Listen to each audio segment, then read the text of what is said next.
Hello and welcome to the Driving in Wyoming podcast. This is Aaron from AaronOnAutos.com.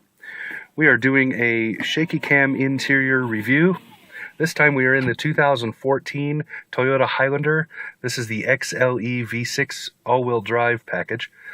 I want you to, there's going to be a lot of cuts here because I'm going to move around the car and show you some of the features here, because this is a family machine and deserves to be shown from more than just the driver's seat.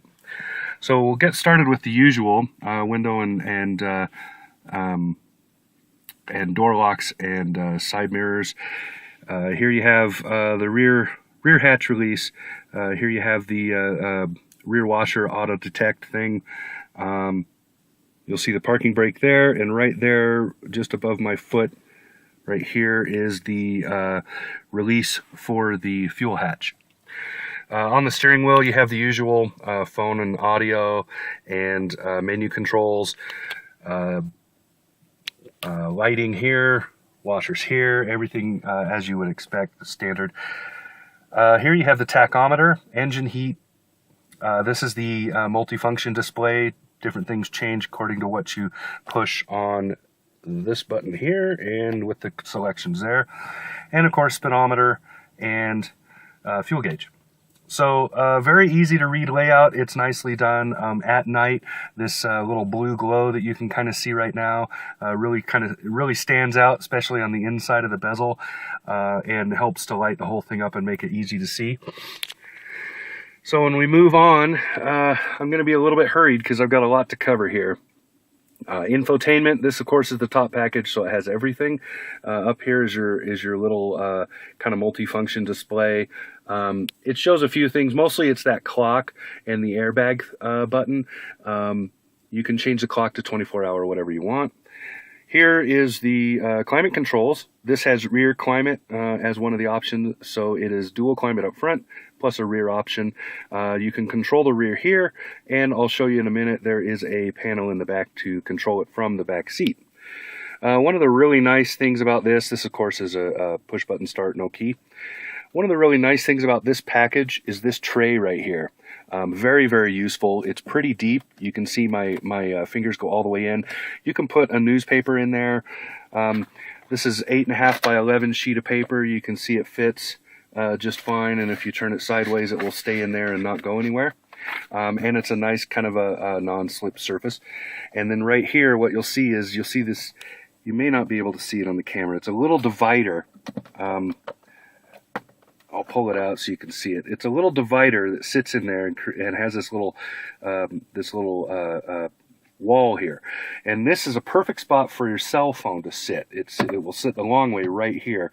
And then this hole that's created when you pull this out, and then you'll see it's notched, you can put your charging cord or whatever through there to go down, and you could have this still in place so that your charging cord goes down through that little hole, which is a neat little feature. It's one of those thoughtful things, because your plugs for it are all down here. You see, here's the USB and Microsoft or Microsoft Apple, and then here's the 12 volt right here, and then you'll see some off-road controls, traction control, snow. For when it's a little bit slippery outside, so you can force the car into that mode. It does electronically detect it. Here you're seeing the descent control, which honestly, I don't know what you would use it for unless you're towing. And then, of course, the differential lock. This is full-time all-wheel drive, so the only time you'll have to do anything when you're off-road is maybe use this most of the time. And then, of course, you have drink holders, which are the variable size with the now gone. As far as I know, this may be the only model of Toyota left that has these in it. The rest of them have those rubber things. And then here's the the shifter, it's your usual layout. And then this center console, this is an option. There's a standard one that opens up like this, and then there's this one which has this opening, and then you can open it this way, or you can open them both. And then you'll see inside, because this has the Infotainment system in the back, these are the wireless headphones and the remote for that. This tray that they're sitting in comes out, so you have access to this entire thing if you want it. Going over to the other side, you'll see the leather treatment. This is a beautiful interior. I really like it. It's a good dark brown to go with this not quite black, but close to it. And then this leather here. And then you'll see here's the glove box and a nice faux leather treatment on the all right, on the dash. And then this has the sunroof, so you see a sunroof here, and you'll see a few controls and stuff here. From the back seat here, here's the temperature controls for the climate in the back. The climate blows out through these, and they're at all seating positions. This has a third row, so you'll see that they are there, and also back there, where the third row would be if it were folded up. And I want you to look at these seats. They are very pretty seats. They sit very well, nicely done. And then it has this nice little tray that you can pop up to put your drinks and stuff in. And you can fold it down to get it out of the way so you have easy access to the back. Also, you'll see there is a 120 volt outlet down there, and then you see that video box. That's video controls or video plugs to add a DVD player for this, which also has a built-in Blu-ray right here. And then you have this drop-down screen that can be adjusted.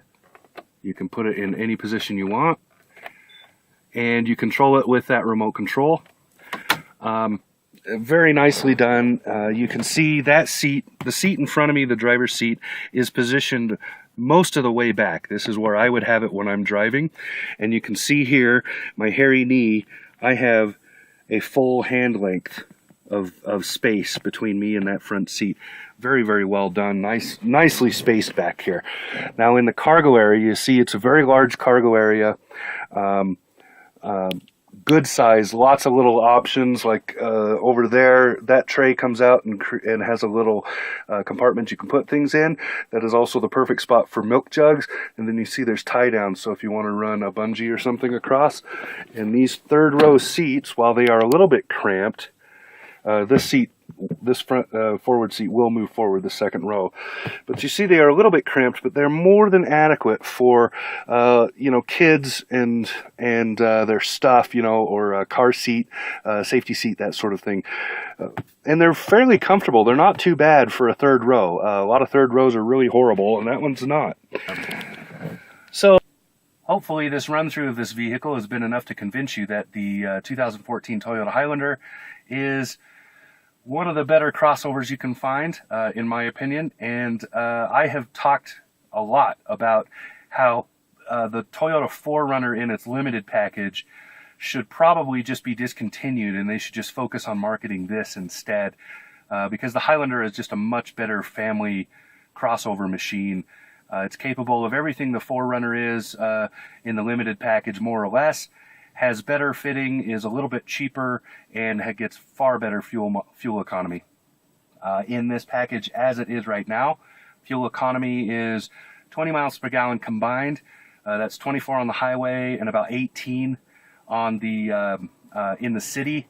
Our average has been a little less than that, around 22, with the majority of our driving for over 300 miles, about 350 miles, has been mostly on the highway. So this has been, I've done a little bit of light off-road in this, and it did just fine. So this is a good vehicle.